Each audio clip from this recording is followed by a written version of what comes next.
একটা ভাঙা দাঁত ছিল এই যে জায়গাটা, এখানে দাঁতটা আমি তুললাম আজকে, তুলে ওখানে ইমপ্ল্যান্ট বসিয়ে দিয়েছি।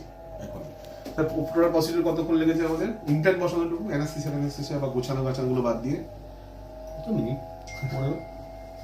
15 মিনিট, 15-20 মিনিট ম্যাক্সিমাম। আচ্ছা, এবার আপনি বলুন যে ইমপ্ল্যান্ট নিয়ে অনেকে ধারণা থাকে যে ড্রিল হবে হাড়ের মধ্যে বা খুব কষ্টকর, এই নিয়ে একটা মানুষের আতঙ্ক আছে। আপনার যে এক্সপিরিয়েন্স সেটা স্যার আপনি অনেস্ট ওপিনিয়নটা শেয়ার করুন। না না, এটা সেরকম কিছু মনেই হয়নি, ঠিকই আছে।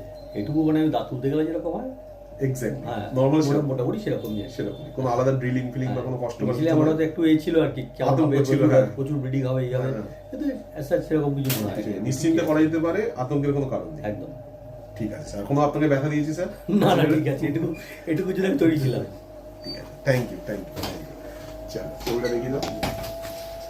প্রথমে দাঁত, ভাঙা দাঁত, তারপরে দাঁত তোলার পর সকেট, তারপরে ইমপ্ল্যান্ট, 3 নম্বর এক্স রে, 4 নম্বরটা হচ্ছে ইমপ্ল্যান্টের সাথে হিলিং অ্যাপার্টমেন্ট।